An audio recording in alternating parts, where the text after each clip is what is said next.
Trump claims direct role in Israeli attacks on Hezbollah. Pages exploded, dozens killed, civilians harmed. White House clarifies, analysts say US intelligence direction remains constant. From golden pages to secret operations, Trump's words spark global outcry. Is America a bystander or participant? The Middle East watches as shadowy decisions and political claims collide.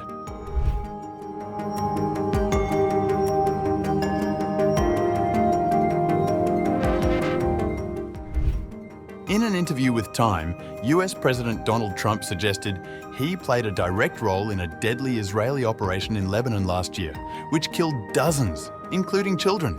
When answering a question about Hezbollah, Time reported on October 23rd that Trump said, "And, all of those attacks were done in auspices with me directly. With Israel doing the attacks with the pagers and all that stuff. So Israel's been very respectful of this country. And they let me know everything. And sometimes I'd say no, and they'd be respectful of that."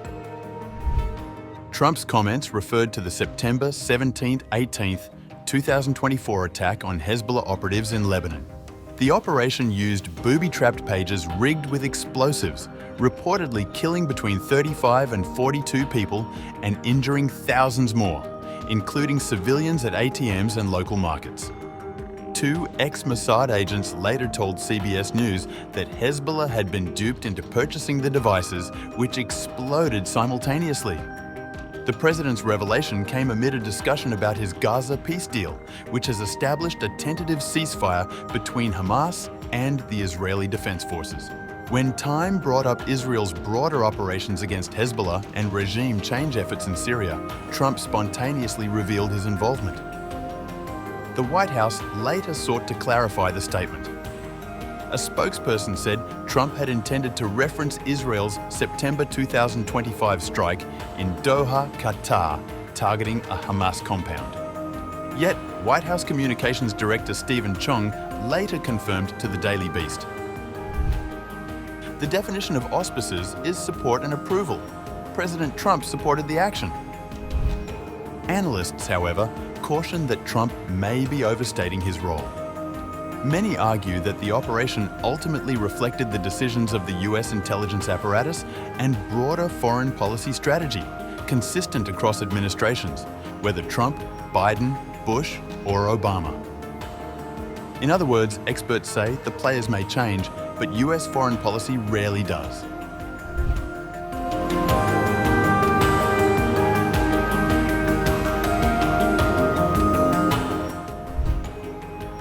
The revelation has created ripples all throughout the world. Despite the White House calling it a mistake, the words of the president have raised a whirlwind, questioning the stance of America all through Israel's war on Hamas, Hezbollah, and Iran.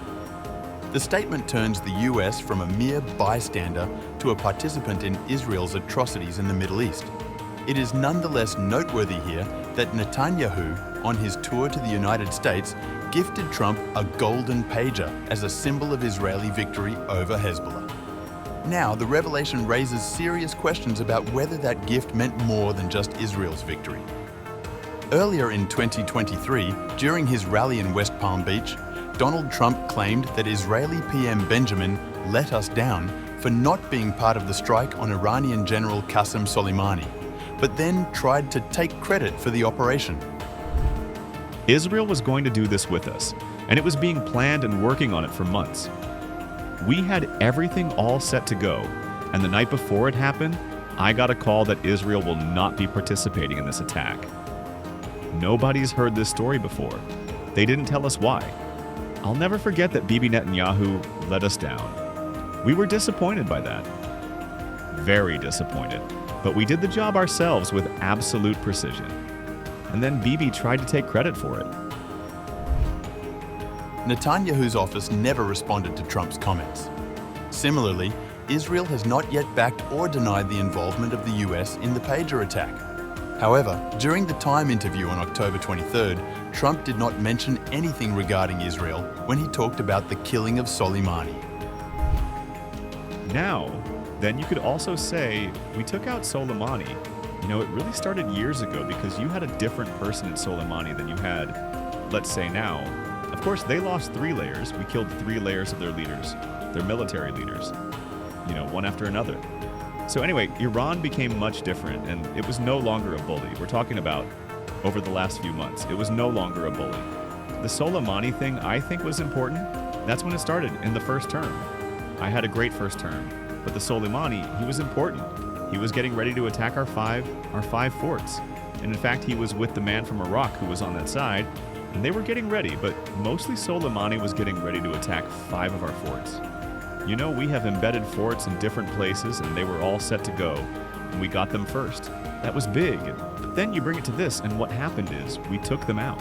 So they were no longer threatening, or at least very minor by comparison. Trump's words have sent shockwaves across the globe, turning a quiet conflict into an international storm.